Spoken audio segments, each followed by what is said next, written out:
Hello. Hello. Total eclipse is coming. Yeah, it's getting a little dark out there. Yep. But we don't get 100% here in North Carolina this go around. So I think we did this car on our channel before when it was, but we did some bolt-ons on it. 2016 Camaro, belongs to Colby. Last time we did long tube headers, catted long tubes with LT2 intake and rotofab and a tune.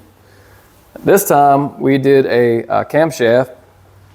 We did a K-Tech ported 87 millimeter throttle body. It's not a ported LT2, so without porting the snout of it, and it wouldn't accept anything bigger. We also did a Corsa X pipe and a Corsa axle back mufflers on it. Sounds really good. And E85 this time also. So also a good modifications for LTs. These direct injected cars love, we always say 2% typically on motor on most cars. These are closer to like 4. Yeah, 5 I think sometimes. It depends. But we did a BTR 220 Gen 5 LT cam, and it's limited to 4 degrees in the phaser. It's a great camshaft, stock converter. It drives really good. It sounds really, really good, and it makes good power. If you don't want a converter, you want to pick up some decent horsepower and get the sound out of it. This is the way to go for sure. 8-speed automatic in the earlier one. This is a 16, so it's got the 8-speed in this one.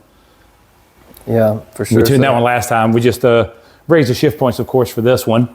So I think we did the video like you were saying, but these are the SAE numbers for baseline, stock. Then you have the headers, rotofab, and Catted X. It was the headers, rotofab, and the LT2. LT2 intake. Non-ported LT2. Which is still non-ported, right? Still non-ported, yep. And then this one we added the cam and the Corsa exhaust. Yep, and Corsa mufflers. Yep.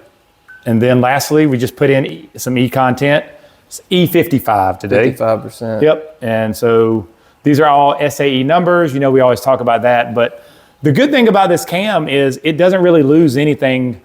Actually, it gains a little bit, comes close to about 4,500, and then it picks back up off of the stock cam, and it doesn't lose anywhere, especially at 6,000. How much horsepower difference is that?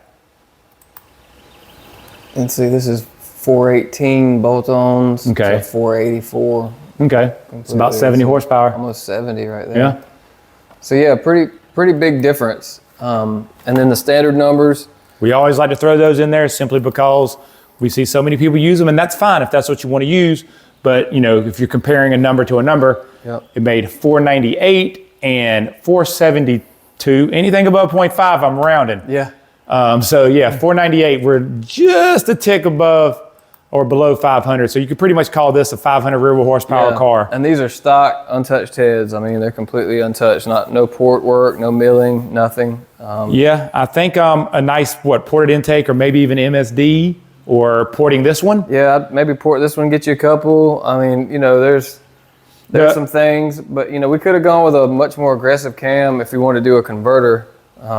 Something that would, keep the drivability. You can do a bigger cam in these cars with the stock converters, but we have pretty strict drivability standards, and yeah, we try to make them drive just like it would if it was a stock car. You can get rowdy, you can do the high rams, you can make more power up top, but this is a driver too, so it's going to feel awesome. It made great power, almost 500 standard.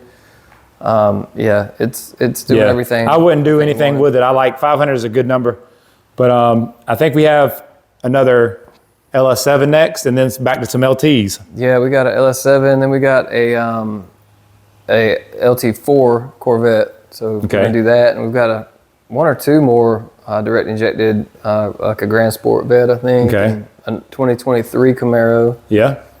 And we're tuning a Z01 coming up soon. Yep.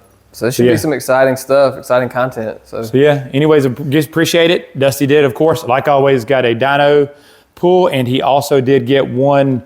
We got some nice idle videos that he took a couple days ago when he first got it running. So anyways, until next time. See ya.